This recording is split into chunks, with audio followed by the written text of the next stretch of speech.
The holidays start here at Kroger with a variety of options to celebrate traditions old and new. You could do a classic herb-roasted turkey or spice it up and make turkey tacos. Serve up a go-to shrimp cocktail or use Simple Truth wild-caught shrimp for your first Cajun risotto. Make creamy mac and cheese or a spinach artichoke fondue from our selection of Murray's cheese. No matter how you shop, Kroger has all the freshest ingredients to embrace all your holiday traditions. Kroger, fresh for everyone. Thanks for choosing this free Anfield Index podcast. If you'd prefer to listen to this or any of our other shows without adverts, then now's the time to check out Anfield Index Pro. With AI Pro, you can supercharge your entire listening experience. You'll not only get all of our podcasts without the ads, but you'll have them far faster with our Quick Publish feature available exclusively for subscribers. AI Pro also puts you in the heart of our sound studio, with an option to listen to many of our shows live and interact with the podcasters in real time as the shows are recording. Upgrading couldn't be easier. AI Pro is available on all popular podcast platforms, and we have our own apps for Apple and Android. Just head on over to AnfieldIndexPro.com and get started today. Good morning, good afternoon, good evening, wherever you are, whatever you're doing, and welcome to part 3 of the Songs of Anfield. So, ladies and gents, we had part 1, didn't we, with match day culture? We had part 2, which I think was a surprise to a few, and we'll come back to that in a second. But before we get into part 3, you know him by now, but I should introduce him probably. It's Jaggsy from the Ragamuffins, David John Jaggs, to give his full name, but Jaggs is I will call him. So, Jaggsy, how are we? I'm good, mate. Yeah, keep the good train. The good train. Liverpool Football Club keeps rolling on to the next station. And have you heard the rumor? What's the rumor? We're going to win the Football League. Honestly, we're in the way. Liverpool, top of the league. And listen, we're getting towards Christmas, people. It is a good time for the Reds. Not the performances mainly, but where we are in the league, the results, and all that type of thing. So, Jaggsy, part 3. We're going to do a bit of a reveal here, because obviously we've done a couple. We started with match day culture. Just relive for the folks. Match day culture was part 1. Part 2, do you remember playing the music and what part 2 was for us at all? Testing your memory a bit from last week. Yeah. I mean, I know it's been a long week, but it was I Feel Fine, aka the Jurgen Klopp song. A Jurgen Klopp song, yeah. People are very passionate about that. So, part 3, people. An interesting one. So, Jaggsy got to reveal the last one, so I'll reveal this one. And maybe you'll pick it up in my tone, I don't know, but it's obviously what you guys voted for, what you guys asked for. If you're anything like me, you're booked and busy. From family duties and work responsibilities to catching up on your favorite shows and podcasts. Yes, like Wrestling with Freddie. With me, Freddie Prinze Jr. With all the responsibilities we have, it's always nice to have someone in your corner. That's why State Farm is there for you with your auto and home insurance needs, helping you protect the things you love and helping you save money. Like a good neighbor, State Farm is there. Call or go to statefarm.com for a quote today. State Farm, proud sponsor of the My Cultura Podcast Network. Every other Saturday, Jaggsy. So every other Saturday, a short one, not the longest of Liverpool tunes by any means. Now, Jaggsy, you're probably picking it up in my tone a little bit, and maybe this is just me. I can't pretend I can go against the stats and the data, whatever you want to call it. Are you surprised this one's in there? Are you surprised this one's in there, or is it as high? Yes and no. I mean, it gets a lot of love, and I think it's been. Obviously, we're going to come on to the history of it, but it's something that's been around a while, but almost as like it almost felt as like a song you'd sing with your mates in the pub when you're on an away day, something like that. Yeah. Or something you'd sing in the Solly or something after the game. Yeah. As an afterthought, and then obviously it's sort of had a huge kind of, well, not huge, but it's had undoubtedly a resurgence. True. And yeah, I mean, I get asked for it quite a lot, but it's 90% of the time by like Scousers. So it's like very much. I mean, you never want to start like a Scouse wall debate or anything like that, but it is like much more of a. It feels like something that gets a lot of love from the Scouse support, and then but obviously that's just one of those things, isn't it? It's like I think when you kind of think of the lyrical content, obviously the way the things it talks about are like the gathering in 1977 when we won the European Cup for the first time, and there's lots of really cool little historical references in it. Even the fact that it mentions like when we won the European Cup in Rome, like we should have done years before. Obviously, that's a reference to 1965 when we should have, when we were, by all accounts, robbed away in the San Siro by a referee that turned out to be corrupt years later.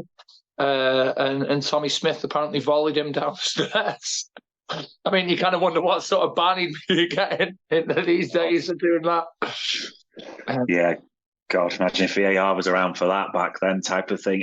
I think you're spot on, and just to give a bit of an amplification on this, people, we looked obviously the comments.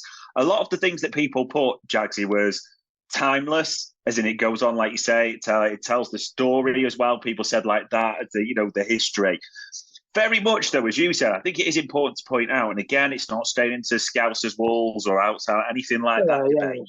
But there is, I think you say, it is noticeable a lot of the Scousers, Scouse accounts put, towards this. So there's definitely a lot of love. There's definitely a lot of affection for this. And listen, it made the top 5, didn't it? So that tells its own story in that regard as well.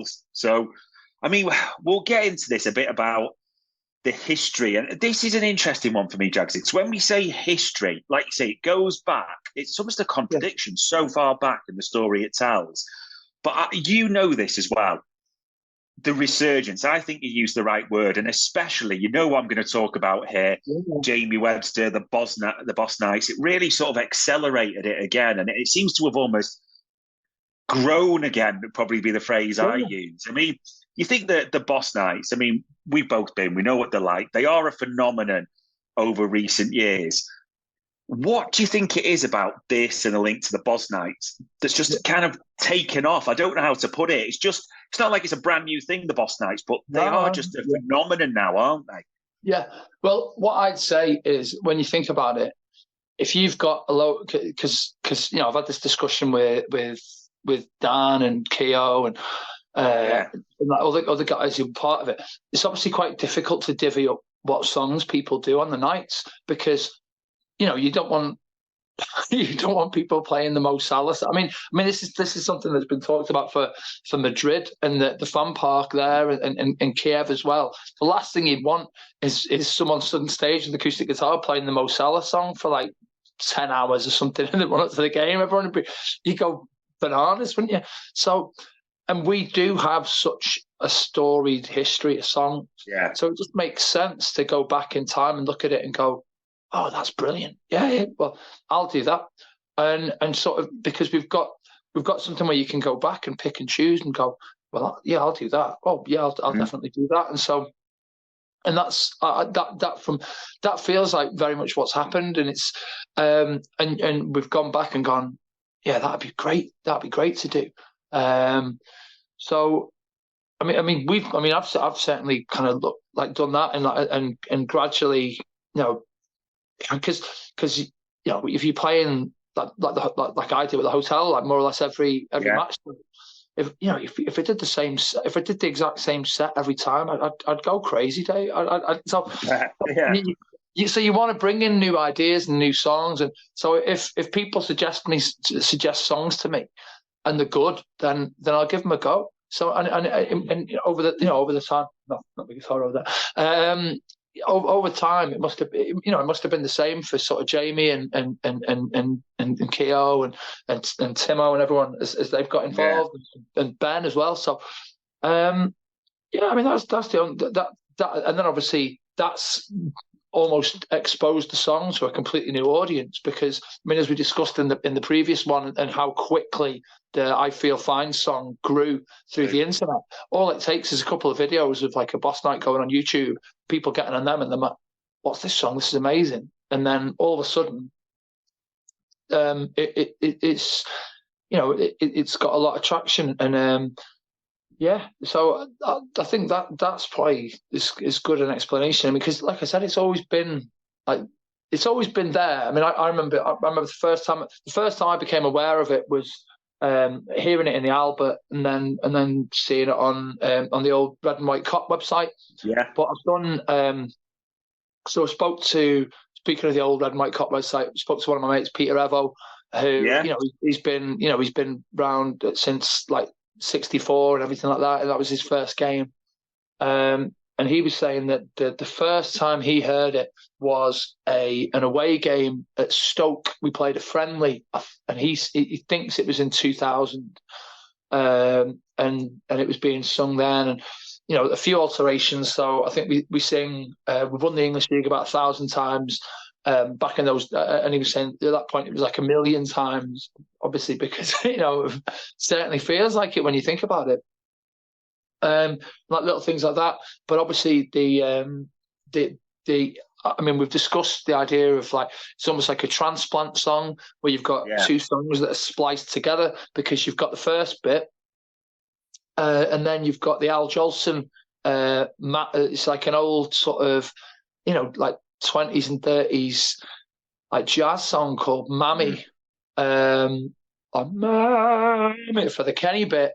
And I think when you think about that is almost like when we were saying last time about you've got a song in I Feel Fine that appeals to older elements of the fan base, because you've got the Beatles going back. I mean, you know, that song's going to be 60 years old next year, which is outrageous, isn't it, when you think about it? But similarly, when this song came out, Mammy, which is the second part, would have been about 60 years old. So it would have been a song that to a lot of like young lads going to the match, it would have been completely alien to. It's like, what the hell's this song? So which I think in itself is quite a mad thing. So so Mammy by Al Jolson. For the second part, for the Kenny part. I think, well, I mean, one comment. I think you're right, though. Like you say, the way the Boss is taking off, and you know, it's on their album, isn't it? That came out and had big success. I mean, we even had people saying, I think this is distinct with this song, and maybe my ignorance a little bit. I did think it would be, like you said, a bit of an older crowd. Maybe it wouldn't get that much traction in this, but. I mean, one comment struck me actually, actually it's in my running mix, it like comes on with other tunes like Eye of the Tiger, you know, from the Boss album and stuff like that. Just as like, you know, so it's interesting, like you say, what it means to people. It obviously does resonate, that there's no two ways about it. And I did want to pick up on something you said, because you did say you get it requested. Yeah. Again, you might have to put me in line for this, because I'd always think for your set, this strikes me as a pre-match one, you know, a little bit of the story. Like, I can't imagine it post-match. Yeah, is that fair? It's the kind of thing where I wouldn't choose to. I wouldn't elect to play it post-match unless it's sort of like unless it's like an extended celebration and you're basically bringing out everything you've got. But inevitably, people ask for it. And people go, can you? And obviously, it's so short. What I tend to do is I play it as part of a little medley, because I sing it in C. So I go like, which is, and what I try and do is I try and if I'm playing a song, I try and pitch it to how the crowd sings, how a crowd's singing it. So because you know, there's not a great deal you know, apart with a few exceptions, most of the songs are like a couple of chords in terms of the depth of them. So you can pick up on how the crowd are singing it. So if it is a more like, if the crowd are hammering it back at you on a song, it tends to be higher. because they're putting more into it, so they can kind of they can go up the register. Whereas if it's like, so take the Salah song for instance, when James play it, it's like this. It's in this key. Mo Salah, Mo Salah. Yeah. I noticed this when people were singing it after the derby. They were singing it in G. So instead of it being that, it's Mo Salah. Yeah, you belt it out. Yeah. And but this one, you've got about 3 or 4 songs which have a very similar sort of rhythm, because you've got the song to Rotterdam. So I'll demonetize you if I play Rotterdam. But but that's the whole place. Yeah, that one. Yeah. So that's obviously a swung rhythm in C. Then you've got We Are the Yeah. And obviously and Every Other Saturday as well, all in C. So you can do like an extended medley of songs there, which is what I tend to do, and especially pre-match that works really well, and they all go nice together. So it's interesting that you say though, because like you do get a lot of requests, and this, and when we look at the comments, Jaggsy, this does split people, because people went almost not down a wormhole, but debated this one a little bit, because some people said, I never hear this at like match day, but then some like jumped on that, as you can imagine, like, whoa, like just to correct you, like this is regular. And the way I would say is, for my explanation, I definitely hear it on match day at times. There's no two ways about it. It tends to be, rather than the full tune, the repertoire, whatever you want to call it, the snippets, and then, like you said, the Keddy bit's the one that I hear. Is that a fair reflection for you? Would you say the same? I normally hear it after Postcards to Tommy. So people will sing Postcards to Tommy, and then someone will start this. Are you that person who has everything? The coolest merch and those must-have fan threads? Well, over at our Anfield Index shop, we've gone that extra mile when it comes to pimping up your Liverpool collection. From our popular range of bespoke design t-shirts, sweaters, hoodies and hats, to our signature edition mugs, prints and coasters, all provided with fast worldwide shipping. We have something for every red. We also stock official LFC merchandise and are licensed with the Premier League and UEFA to sell official iron-on shirt badges and sleeve patches. As a listener to this podcast, you can get 10% off everything with coupon code AIPRO10. Just head over to AnfieldIndex.shop or find us on Etsy by searching for Anfield Index. Sort of emanates from like 305, 306, sort of that sort of neck of the woods, but it doesn't ever feel like it's like a field of Anfield Road, where it's like the entire cop belting it out, and then it kind of echoes around the ground. But it's still a popular song, which is like why it is slightly unusual in terms of it's a song that's got a lot of affection, but it isn't necessarily, I don't know, like it's not. But I suppose that's just the nature of the song, because there are, like, I mean, we've discussed in the first pod, like the situational element of when songs come in. So, you know, there's songs there's player songs that you'll sing after a player does something. There's like chants that we'll do when something happens on the pitch. But this doesn't really fit into either of those, and it's sort of like you'll sort of sing it for singing its sake, which sounds like I'm damning it with faint praise when I'm really not. But it's sort of like, you know, when you're trying to get an atmosphere going and keep like fill a space when there's like a lull in the crowd. So say you've had like, you know, say you've had like a really big first 5 minutes, and we've gone after a team, but we've not scored for whatever reason, or even if we have scored and there's like a bit of a lull, then this is almost like someone might perk up with something like this, but it's not really, it's not as in the ground a song as others. I think you're right. I think it's definitely there. It's just like you said, it's not sort of maybe peak moments that people will identify and naturally play onto. But like you said, we definitely hear it. And the music itself, I mean, you mentioned the Al Jolson. Now, this is this has been the hardest bit we've had to look at, because it probably depends which wormhole you jump down, I'm sure, same with you, or who you ask, because it's hard to get a definitive history. Like you said, the Stoke away came up on a few sort of message boards and different things when you ask people.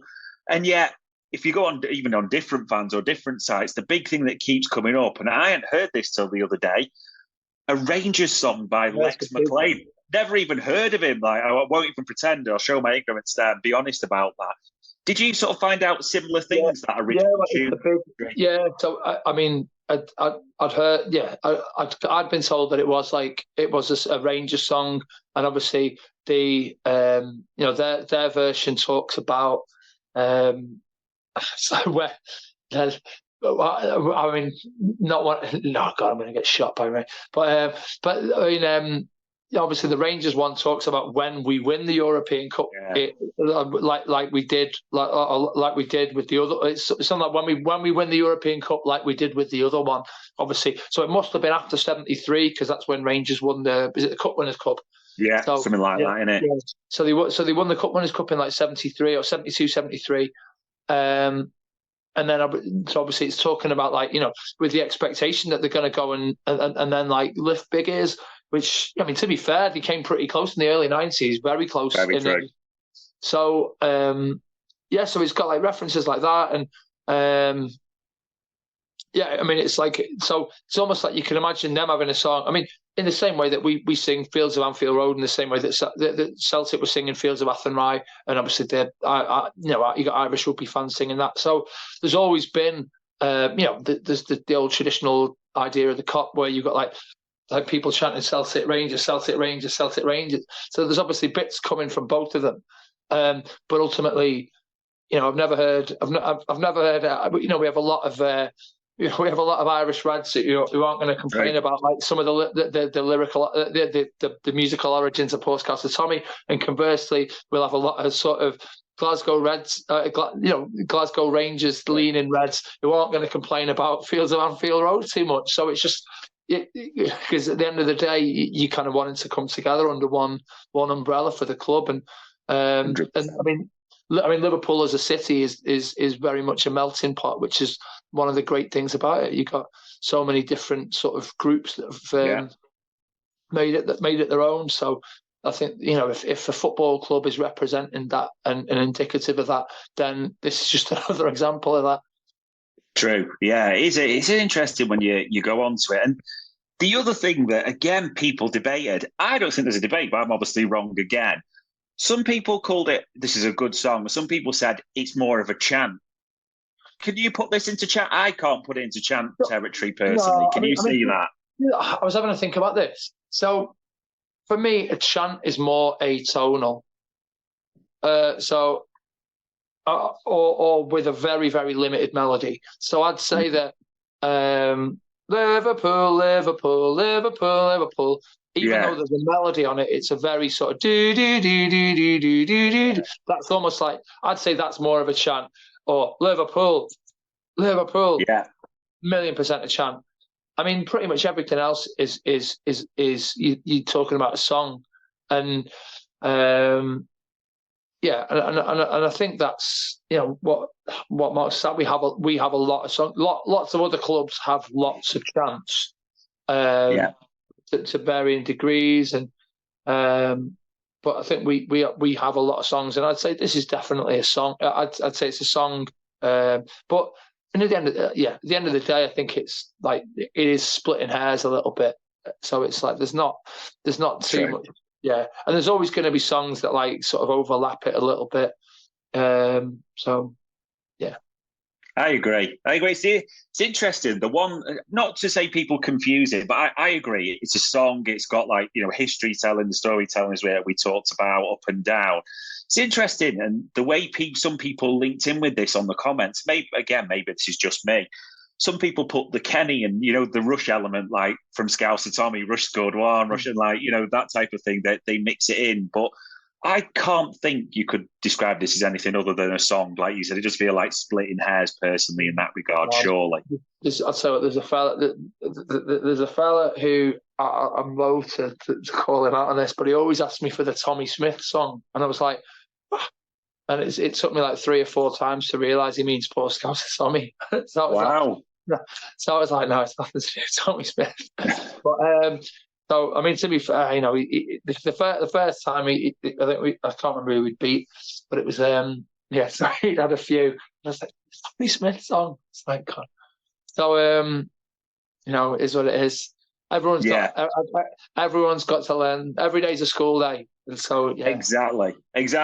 Even for us doing this and researching, and people call, like we say, the Jurgen song a Jurgen song. I feel fine. People will call things different names, won't they? It's one of those.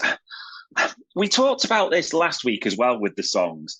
I struggled a bit for this because we always like to think, where's the best rendition of this? When there's like to have a big memory from it, or when something took off. And some things take care of themselves. Like we remember the whole, like you said, the Rotterdam. Instantly, that takes us back to the scenes outside of the Allianz after the 3-1 and the Bobby song and things like that.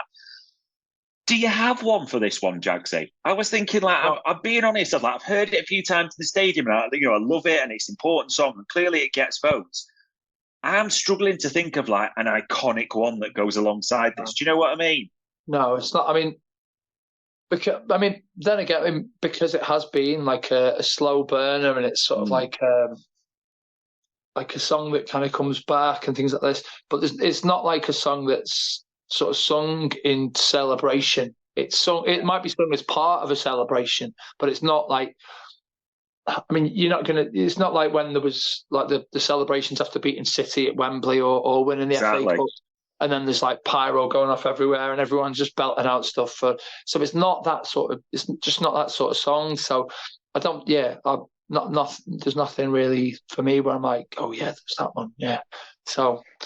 Yeah, it's true. And to be fair, in defence of the song, it's not like I say, it's not going to take the roof off everything, is it? It's one of those. So yeah, it does put it in context that way as well. But I suppose that's part of the beauty of it, because ultimately, going the match is.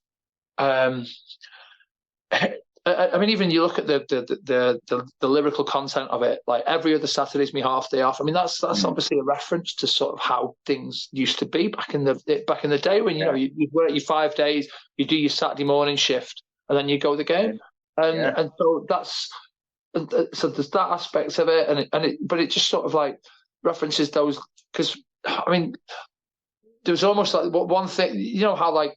This is senses of smell is always your most evocative sense. Yeah, I've never smoked in my life because I sing and I've always done sports and things like this. However, when smoking was first banned from stadiums, I was gutted, because there's just this intoxicating sensory overload of cigarettes and burger smoke and beer. That waft as you'd be walking along near the ground, and it'd just be like it take you back, and that's the kind of that I could see why this song is popular, because there's just little historical references, and it's not about sort of. I mean, obviously, it is about celebrating all these triumphs that we've had, but the first verse in particular it's about the fact that. You've got this lovely going to the game with your mate. Like, what's better than that? Exactly. You're right. Do you know what as well? And it did make me think. I think you're spot on. There's a nostalgia to it as well, isn't it? Like the way it used to be. I hear this tune, and again, maybe it's me what I visualised. The old, the old rattles that they used to have, the old wooden ones that make the noise, that type of thing. Like you say. Smoking blunts, a bit, those snuff as they used to have back in the old day. Not the snuffs, people are going to ask me, the snuff as people would have back in the day, like you say, a pint. And maybe even like when people used to go for halves, that type of thing, Jagsy, people would have their match routine. I mean, it did kind of lead me to the next bit I wanted to ask about. I know we've done match day culture, I know we've talked about that, but just the pure inclusion of this song, does that tell you that people do have that sort of love, that affinity with the pre-match? Because we do really say that it is kind of a pre-match tune more than anything.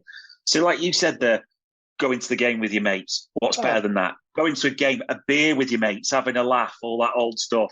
That sort of ceremonial bringing together. Do you think that goes into it before the game as well? Yeah, when you see people who go to the same places over years and even decades, it's look. I mean, it is a beautiful thing, and it is it's like it is a culture, isn't it? It's like so it is. It is important to document this, to document that, and this effectively does it in folk song form. And, I mean, I think that's one thing that's really important, that someone like Jamie obviously doing a release of the Boss EP when he put his first record out. It almost actually it writes stuff down. And when you've got, I was talking about Red and White Cop before, back in the day. Obviously, they had like a big sort of song list on their site, and other places had that as well. But it was, it is important to document things down and like write things down, because a lot of things are just in people's heads, and you obviously have like books and things, but because in the grand scheme of it, football clubs haven't been going that long. It's only like 150 years. Like is that the longest running football club? And in the so, I mean, ultimately, you want to be passing things down to your kind of your kids, your grandkids, your great grandkids, and things like that. And so it's great. It's great that things are documented and written down. I mean, I did a project with a guy called Peter Kenny Jones. He's written about Billy Liddell. He's written about all the historical players who've played for both Everton and Liverpool.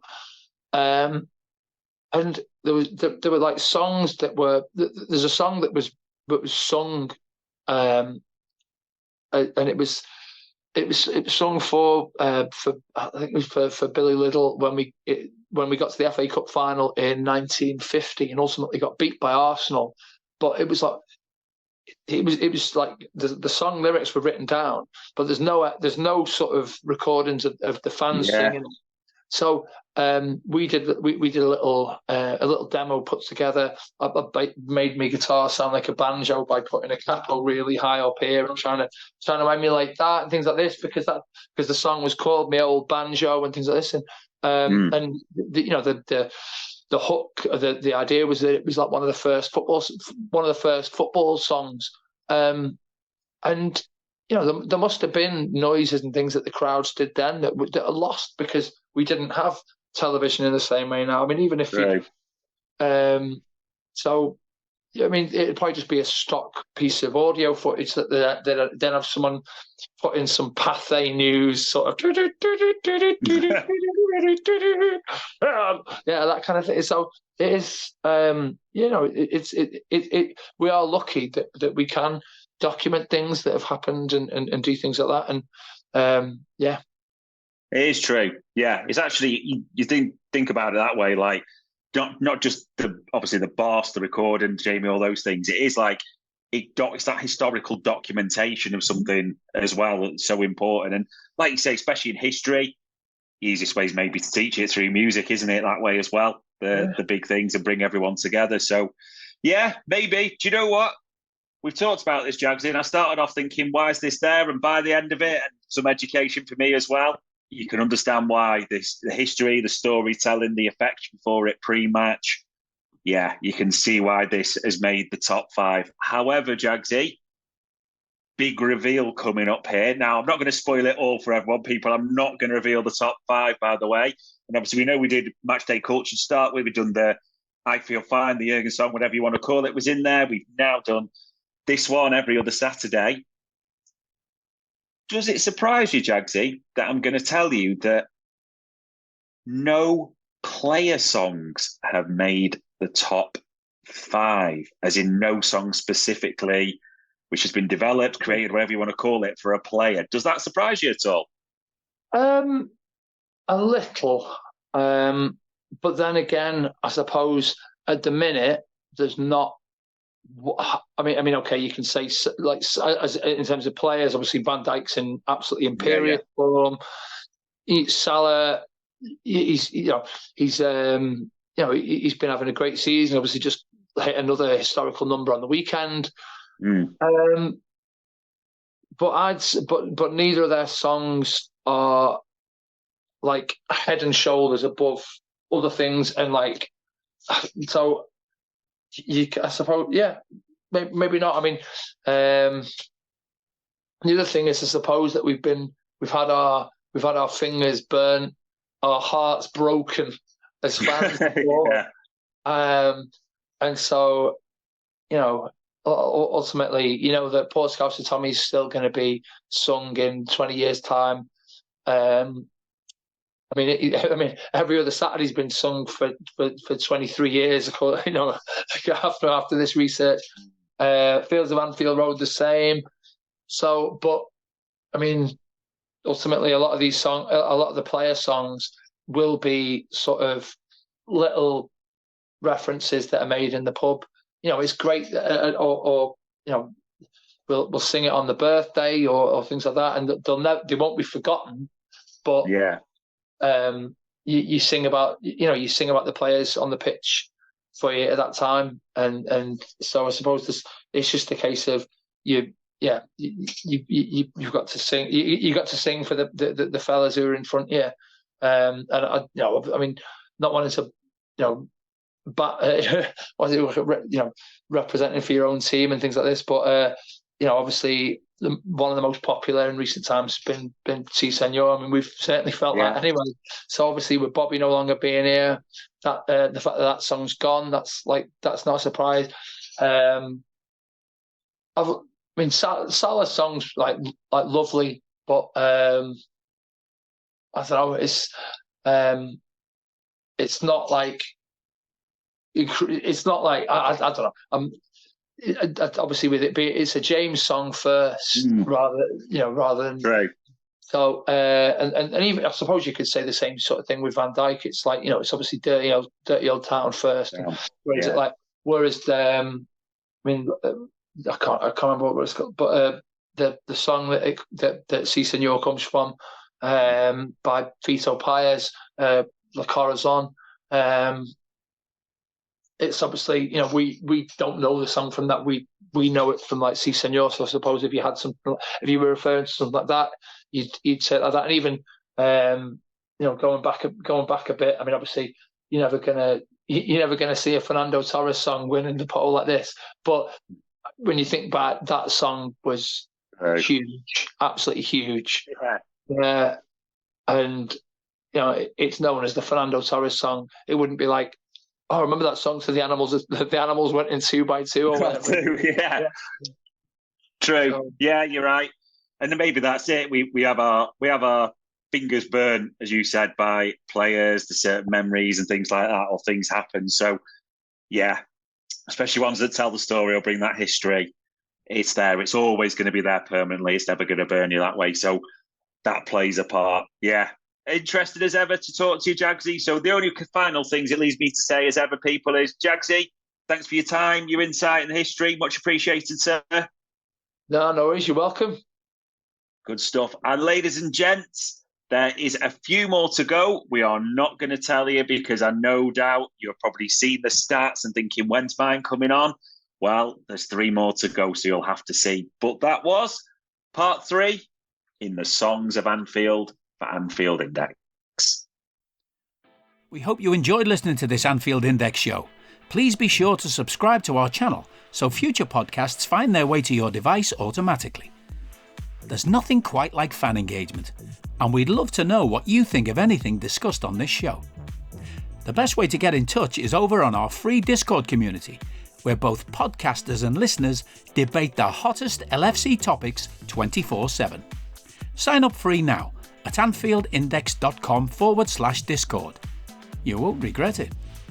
You can also follow us on Twitter at Anfield Index and find us on Facebook by searching for Anfield Index. Oh, and before you go, we'd love it if you could leave us a 5-star review on your favourite podcast app. It only takes a couple of seconds, and it means the world to the people who create these free shows. Sports Social Podcast Network.